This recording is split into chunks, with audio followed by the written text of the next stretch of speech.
Então ainda está totalmente em aberto. Totalmente, 50-50.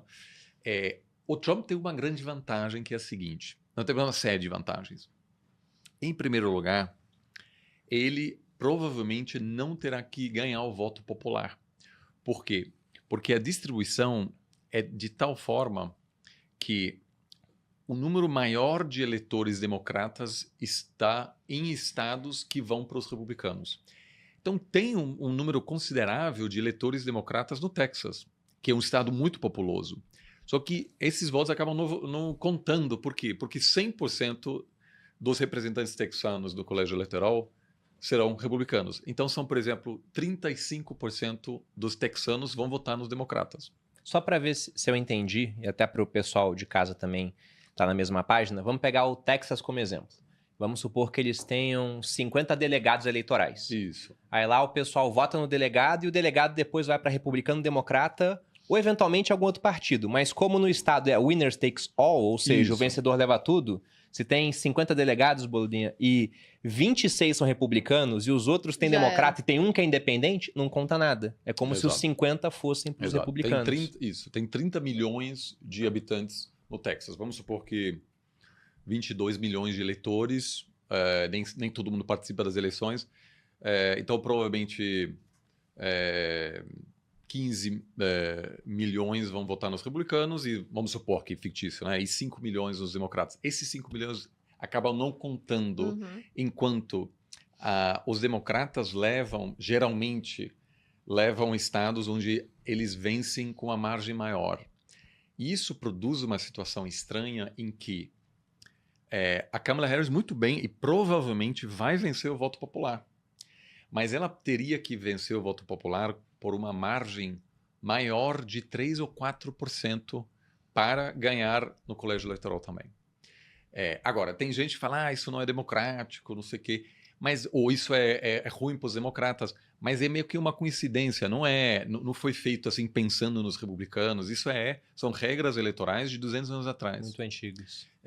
E a gente sempre precisa lembrar que uma das maiores vantagens americanas é que eles ainda têm a mesma Constituição. Então tem uma previsibilidade institucional enorme que nenhum outro país tem. Um dos motivos pelos quais, apesar da dívida pública brutal, e os dois candidatos têm planos que elevarão muito a dívida. E aí, em algum momento, isso vai dar um problema. A gente pode falar disso porque a demanda global por dívida americana não é tão grande assim. Não é como 20 anos atrás, onde tinha aquele savings glut, né? Onde uma demanda enorme. Então, os Estados Unidos podiam se endividar de forma infinita. O mundo comprava dívida americana. Hoje, a curva de crescimento da dívida americana é enorme. Mas ainda há uma confiança enorme também na capacidade de pagar as dívidas do Estado americano, em parte porque essas são regras, eu não diria milenares, né? Mas de séculos. E existe, em função disso, uma segurança muito grande de que não haverá mudanças nas regras em geral nos Estados Unidos, o que, nesse caso específico, produz uma distorção. E tem muitos democratas que querem mudar as regras eleitorais. Os republicanos, obviamente, vão dizer, gente, isso aqui são regras muito antigas, a gente não vai mudar isso só porque, nesse momento, aquilo não favorece vocês. Temos até um gráfico que mostra uma série de vermelho e branco, assim, com algumas barras que mostram a probabilidade de Trump e Kamala vencerem de acordo com os resultados no voto popular. E isso, é esse mesmo. E já está mostrando? Já tá mostrando. E isso é muito interessante porque aqui mostra D é democrata, né? Então a esquerda é o voto popular. Então, por exemplo, se os democratas vencerem com uma vantagem no voto popular de 6 a 7%, a probabilidade da Harris ganhar a Casa Branca é praticamente 100%.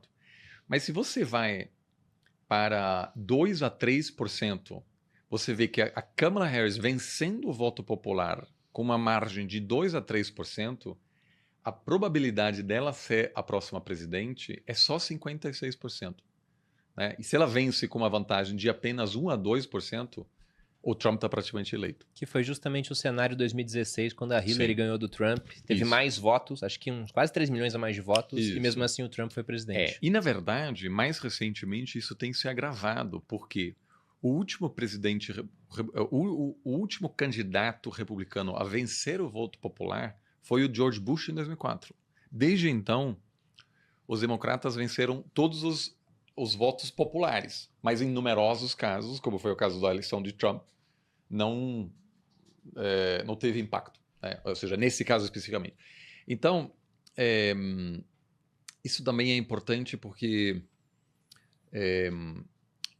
fala-se muito na cobertura internacional dessas pesquisas, né, de intenção de voto. Harris está à frente. Isso não quer dizer nada. Os democratas já sabem que vão vencer o voto popular. Fazer uma pesquisa lá é tremendamente difícil, então. É difícil porque precisa fazer, e aí até a gente pode dar uma olhada no outro cenário em que o Trump vence 270 votos. Hoje eu estou judiando vocês, né? Trouxe aí um monte de... Mas é só interessante ver que onde o Trump leva 270 votos no colégio eleitoral, apenas há uma diferença, que ele vence a Pensilvânia. Aí, nesse caso, a Harris leva Michigan, Wisconsin, Nevada e Arizona, e o Trump leva a Pensilvânia, a Carolina do Norte, NC, e embaixo à direita, no sudeste dos Estados Unidos, no norte da Flórida, a Geórgia, GA. E se torna presidente. Nesse cenário, muito provavelmente ele perde o voto popular, mas se torna presidente. Então, essa é a primeira grande vantagem que ele tem. E as pesquisas nesses estados, eles precisam levar em consideração uma coisa que aqui no Brasil não é um fator de incerteza, que é se a pessoa vai ou não vai. Porque lá não é obrigatório Porque o voto não é obrigatório e a tradição americana, se você olhar a história política americana, a principal dinâmica de relação entre o cidadão e o governo é de desconfiança. Por quê? Porque quando os Estados Unidos se expandiram ao longo do século XVIII e XIX para chegar até o Pacífico, as pessoas não tinham uma relação direta com o governo federal. E em função disso, na Constituição americana diz que todo mundo tem o direito a ter uma arma para se defender, porque não é como na Europa, onde o Estado já esteve presente e, portanto, sendo capaz de oferecer um bem público que é a segurança. Quando os Estados Unidos se tornaram um país independente, estavam conquistando território ocupado pela população indígena, extremamente perigoso. Então, durante esse período, você não tinha como chamar a polícia. Você tinha que se defender por conta própria e, em vários instantes, você não tinha uma relação de pagar imposto e esperar o serviço público. Então, eu tenho muitos amigos que nunca votaram. Só agora que a coisa meio que fica tão polarizada, tem essa coisa, poxa, tem que votar, não sei o quê. Mas, mas com o passar, ao longo do século XX, havia grandes populações americanas que simplesmente não queriam participar do processo político. Nem aí. O Brasil é nesse quesito diferente. Então, na hora de entrevistar o cara, ele dizia, eu vou votar no Trump. Ou não, quem você prefere, Trump ou Harris? Trump. Não é suficiente. Mas você tem planos de... Primeiro, você está registrado. E aí tem a outra questão que nos Estados Unidos não há uma obrigatoriedade de ter um documento, uma identidade. Uma coisa que quando gente de fora... Identidade? Não uma é carteira, obrigado? não. A maioria dos americanos não tem passaporte. Você tem a sua carteira de motorista. Sim. Mas se você não tem, você não precisa ter nenhum papel. É que o cara, ele abre conta no banco, o banco não aí precisa ter. Aí tira a carteira de motorista, etc. Mas assim, o cara numa zona rural, então, ele pode estar invisível para o Estado. Assim, a bancarização é bastante elevada, então ele pode tirar algum comprovante de endereço, etc. Mas não há...